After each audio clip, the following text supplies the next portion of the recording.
un trattore, tragedia questa mattina sulla Postumia a Portogruaro, muore 31enne papà di un bimbo di neanche 2 anni, stava andando al lavoro. A inizio maggio avevano aggredito, picchiato e rapinato una ragazzina durante una festa a San Giorgio delle Pertiche, denunciate 3 giovanissime, 2 sono minorenni. Mentre i governatori del Veneto, Lombardia e Piemonte appoggiano l'emendamento della Lega per rivedere lo stop ai mezzi diesel Euro 5 da ottobre, l'allarme di Feder Carrozziere e Mondo Economico, conseguenze pesantissime. Il muro alzato da Forza Italia sul terzo mandato assume toni sempre più forti nel centrodestra, con Tajani che evoca Mussolini e Hitler, la reazione del Carroccio abbassare i toni. Individuato dai carabinieri il responsabile delle svastiche apparse nei mesi scorsi in vari punti di Covolo, di Pederoba. Verso Sant'Antonio, la basilica che sta vivendo gli ultimi giorni della tredicina accoglie pellegrini che arrivano da tutto il mondo. A 48 ore dall'inizio della Dunata di Conegliano, l'annuncio degli alpini di Marostica, la sezione si è candidata per ospitare la Triveneta del 2028.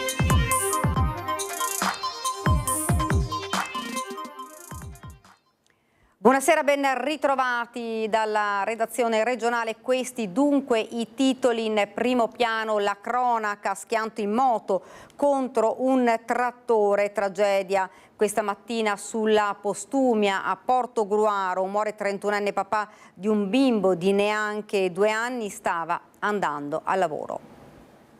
Lo scontro con un trattore di fronte a questo distributore sulla Postumia non gli ha lasciato scampo. Alle 7 di mattina la vita di Kevin Laster si è drammaticamente interrotta a 31 anni mentre andava al lavoro in moto.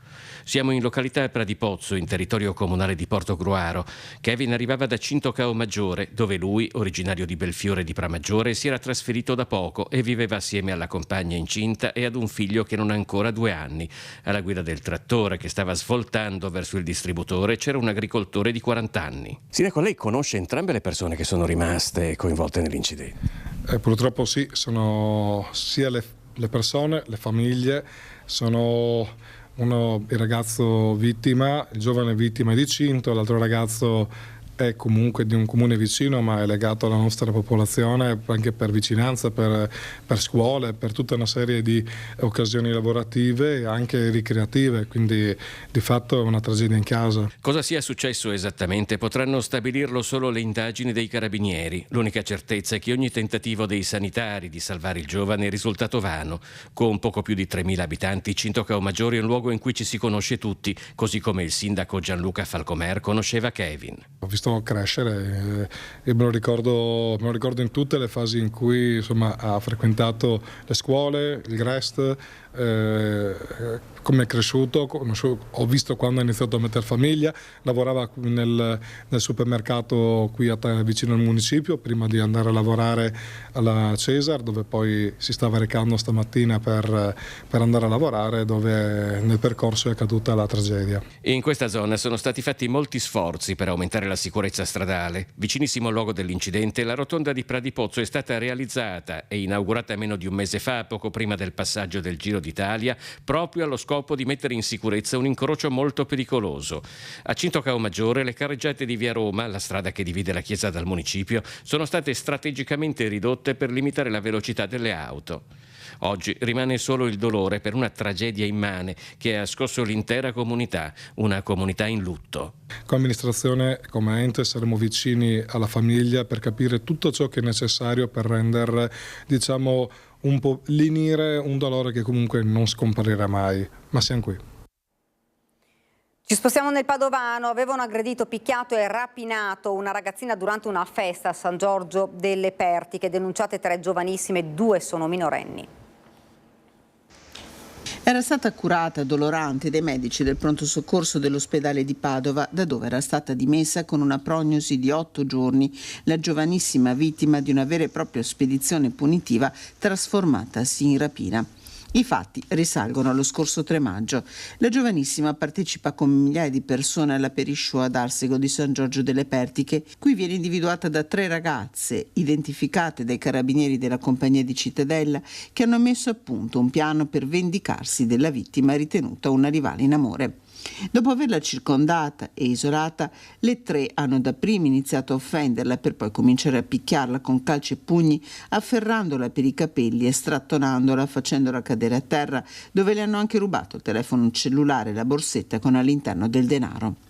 Dopo essere stata medicata, la giovanissima ha presentato denuncia. Le indagini, coordinate dalla Procura di Padova e dalla Procura per i minorenni di Venezia, hanno permesso ai carabinieri di individuare le tre bulle, tutte residenti in provincia di Padova. Si tratta di una 19enne e di 2 giovani minorenni che sono state denunciate per rapina aggravata in concorso. Mentre i governatori di Veneto, Lombardia e Piemonte appoggiano l'emendamento della Lega per rivedere lo stop ai mezzi diesel Euro 5 da ottobre, l'allarme di Feder Carrozzieri e Mondo Economico, conseguenze pesantissime. L'allarme arriva da Feder Carrozzieri. Lo stop alle auto Euro 5 dal 1 ottobre farà da effetto tsunami sul mercato automotive, facendo schizzare alle stelle i prezzi dell'usato, con rincari anche per le auto nuove.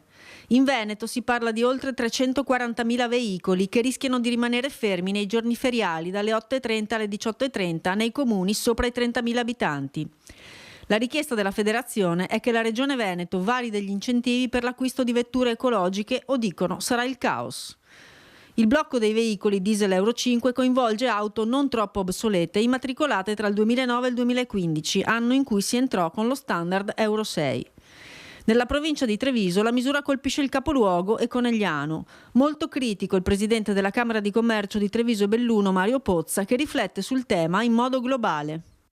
Sappiamo che ormai la Commissione europea e l'Unione europea ha preso questa strada, a mio avviso troppo velocemente, perché avendo l'opportunità di girare per il mondo non è che si salvi il mondo solo che una parte dell'Europa, o tutti fanno un percorso come stiamo facendo noi, altrimenti se vedessero cosa c'è in giro per il mondo, che 14 girano e cosa inquinano, e questo sta mettendo in crisi le nostre aziende. Vediamo qual è il settore adesso come l'automotive che è inchiodato, e le grandi case europee sono inchiodate. Non solo prezzi alle stelle per l'usato, ma anche il nuovo subirà un rialzo presso i concessionari in un mercato già vessato da pesanti rincari per l'energia e per la guerra in Ucraina. Basti pensare che in Italia il prezzo di un'auto è passato da una media di circa 21.000 euro del 2019 ai 29.300 del 2024, con una crescita del più 39,5%, e che il parco auto circolante nel bel paese è il più vecchio d'Europa. Nel frattempo il cortocircuito nel governo continua. La Lega con Salvini ha annunciato un emendamento al decreto infrastrutture per sospendere il blocco previsto ad ottobre, chiedendo anche una revisione del calendario con Bruxelles.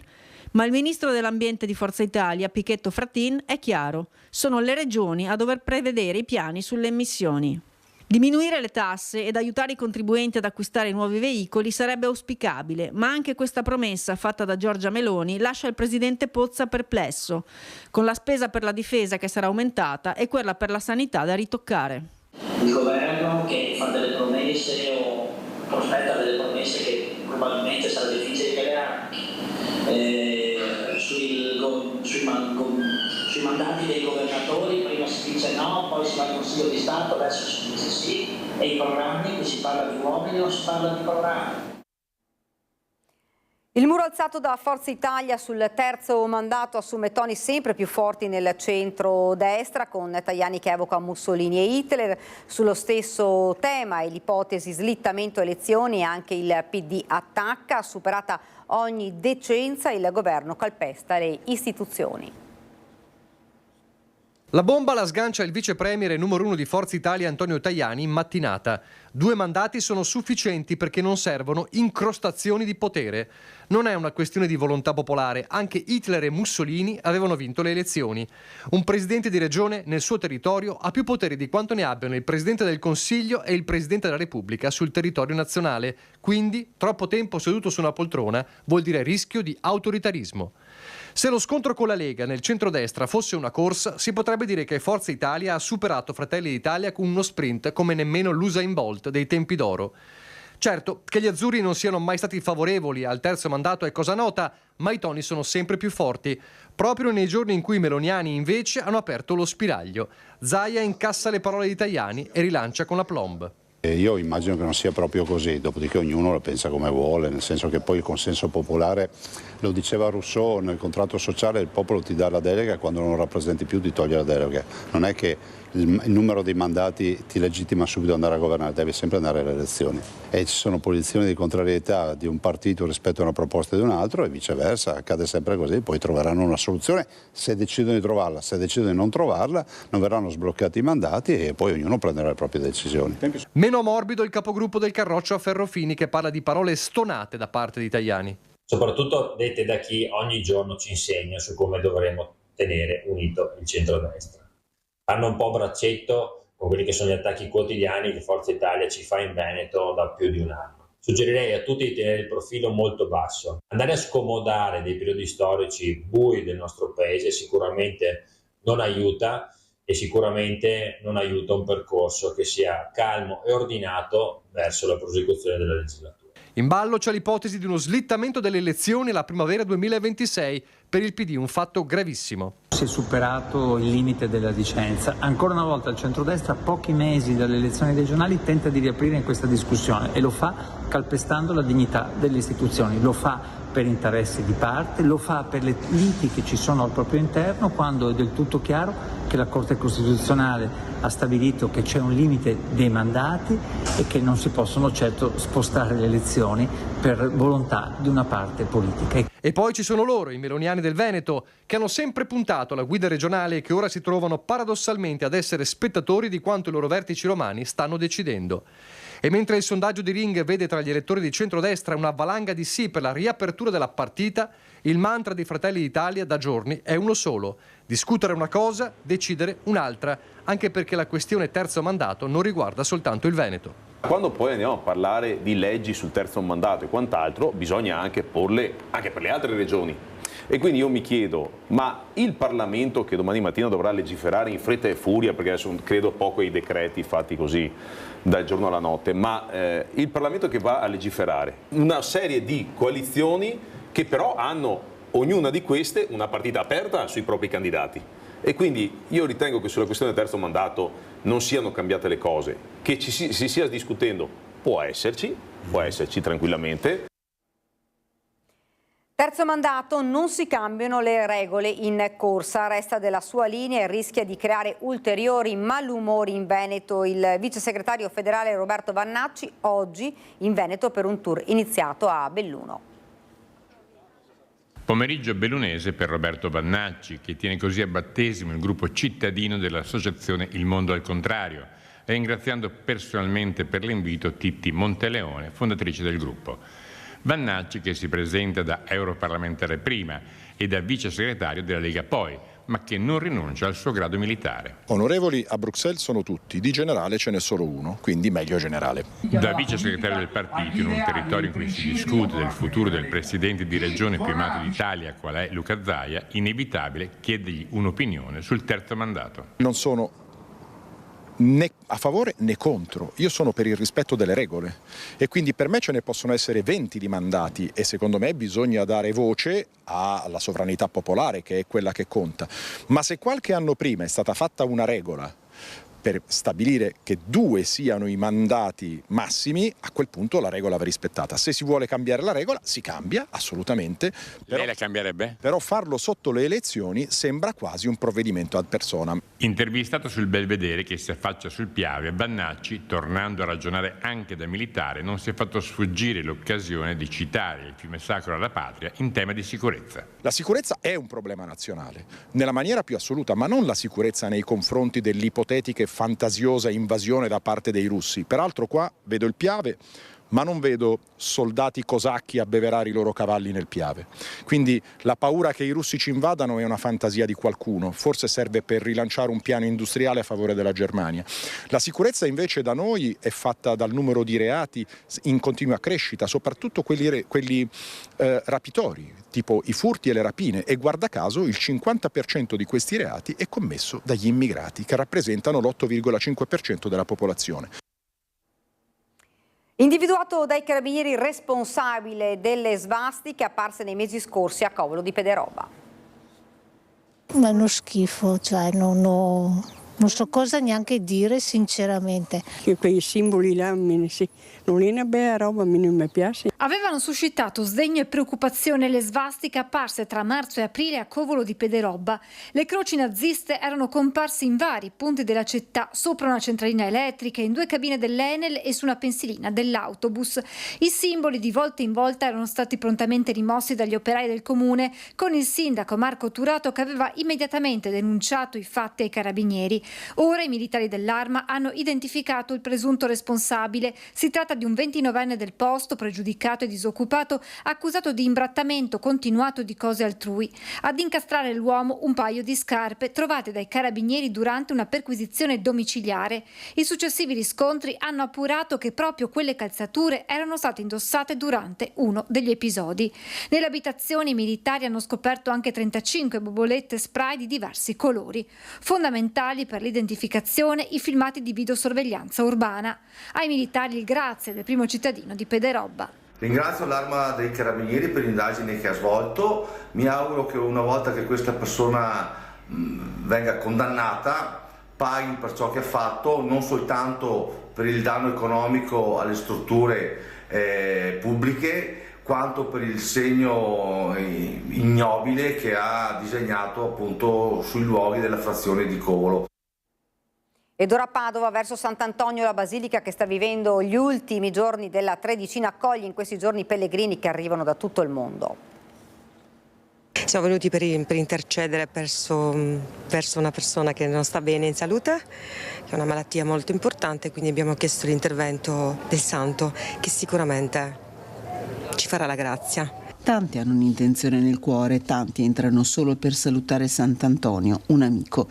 Il 13 giugno, festa del Santo, ormai alle porte, sono tanti i fedeli e devoti che tornano in basilica o vi entrano per la prima volta. ¿Del México? Desde México estoy aquí y es muy emotivo estar en esta iglesia, nunca había venido. Amo a San Antonio. È a Padova per la prima volta questa signora messicana. Al santo ha affidato la salute della sua famiglia, la nipotina, i figli. Nel gesto del pellegrino, la mano sulla tomba di Sant'Antonio, tutta la fede di donne e uomini che a lui si rivolgono. Una devozione che vi racconteremo ancora una volta in diretta dalle 5:30 del mattino e poi fino al tramonto su Rete Veneta, emittente del network Media Nord-Est. Ancora una volta insieme potremo ascoltare il 13 giugno la voce dei frati del Santo, la voce dei devoti. In diretta, dopo la solenne celebrazione delle 17, vivremo poi la processione del Santo lungo le vie della città. Tanti tornano qui ogni anno, qualcuno arriva anche da Lisbona, in Portogallo, dove a Sant'Antonio nacque. Lisbona, sì.